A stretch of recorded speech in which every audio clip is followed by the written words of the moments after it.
बिस्मिल्लाहिर्रहमानिर्रहीम। Dear viewers, अस्सलाम वालेकुम। आज का हमारा टॉपिक है नमनेस या टिंगलिंग। नमनेस या टिंगलिंग क्या होता है? जब हम अपने हाथों और पाँव की उंगलियों के नीचे जो है वो ठंडक महसूस करते हैं, या हम इनको समझते हैं कि ये सुन्न हो चुकी हैं, या ये ऐसे समझते हैं कि ये सो गई हैं, या हम ये समझते हैं कि ये चींटियाँ सी चल रही हैं, या हम अनरेस्ट फील करते हैं, तो इसको हम नमनेस कहते हैं। अब हम देखेंगे कि इसकी जो सिम्टम्स हैं वो क्या है, इसकी वजूहात क्या है और इसकी रेमेडी क्या है, कैसे ये इससे हम छुटकारा पा सकते हैं। इसको नमनेस भी कहते हैं और इसको टिंगलिंग भी कहते हैं।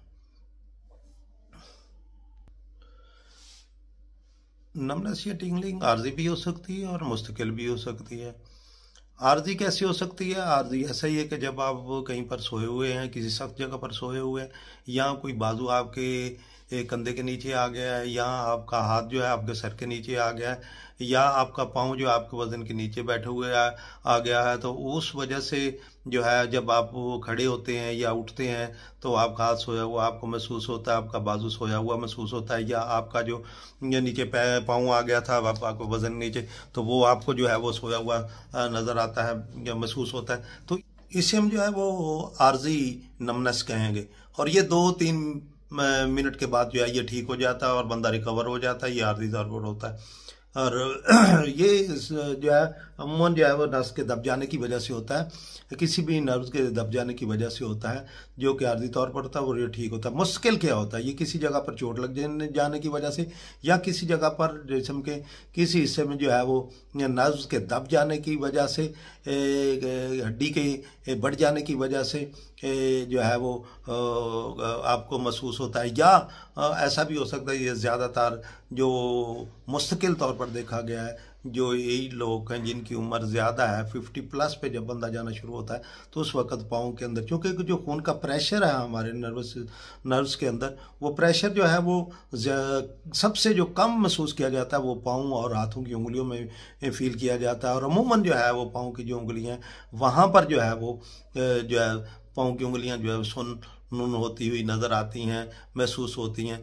तो इस लिहाज से हम ये कह सकते हैं कि नमनेस जो है वो ज़्यादा पाँव और उंगलियों के अंदर होता है। ये इसकी अलामात जो है वो नज़र आती हैं और ऐसे ही लगता है जैसे सुइयां सी चुभ रही हैं। 2 किस्म की अलामात इसमें स्पेशल नज़र आती हैं। एक जो है वो आर्जी नमनेस और एक मुस्तकिल।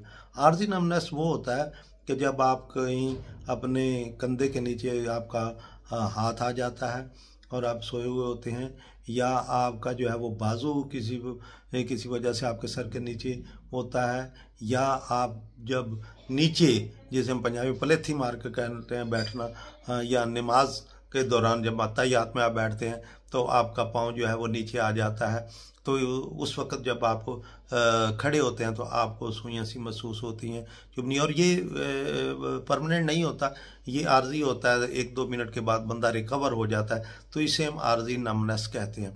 मुश्किल नमनेस क्या होता है? मुश्किल नमनेस वो होता है जिसके अंदर जो है मुश्किल तौर पर आप फील करते रहते हैं और आपको नमनेस महसूस होता है, पाँव या हाथों की हथेलियाँ सुन्न नज़र आती हैं। एक बात याद रखें, सबसे ज़्यादा जो सबसे कम जो खून का प्रेशर होता है वो पाँव की उंगलियों में ही होता है और पाँव की हथेलियों में होता है।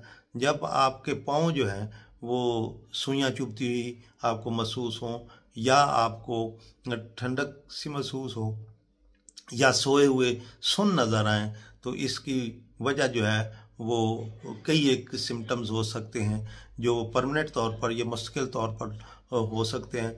वो कोई आपकी नर्व्स दब जाने की वजह से, कोई चोट लगने की वजह से, या आपके जो है वो किसी जगह पर हड्डी के बढ़ जाने की वजह से।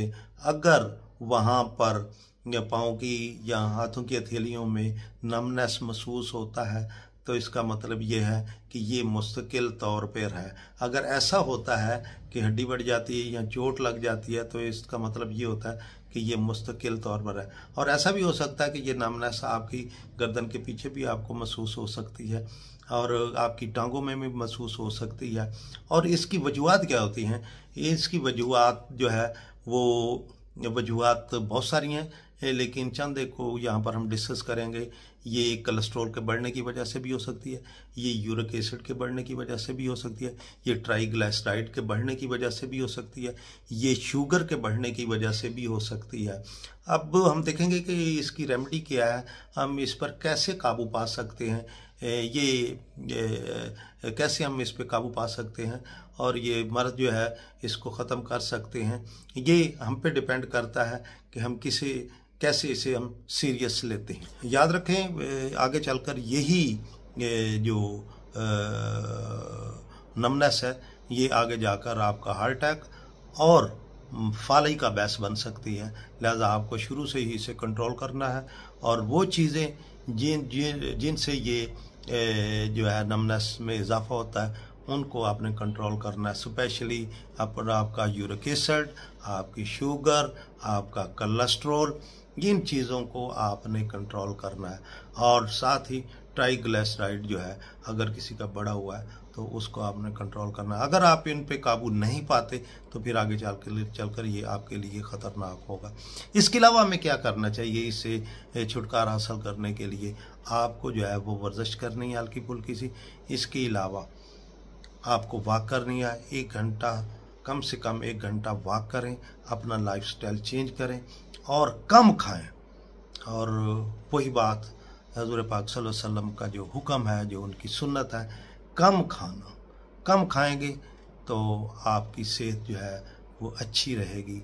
अगर आप ज़्यादा खाएंगे और आपकी ज़्यादा खाने से आपकी सेहत जो है वो ख़राब होगी। लिहाजा तंदुरुस्ती हज़ार नेमत है और तंदुरुस्ती के लिए आपको कम खाना है और ज़्यादा काम करना है और कम खाएं। शुक्रिया। आज का लेक्चर यहाँ पर हम ख़त्म करते हैं और दोस्तों से रिक्वेस्ट है कि अगर हमारी वीडियो अच्छी लगे तो बेल आइकन को दबा दें ताकि आने वाली वीडियोस जो है वो आप तक पहुँच सके और हमारे चैनल को सब्सक्राइब कर दें। Thank you so much. शुक्रिया।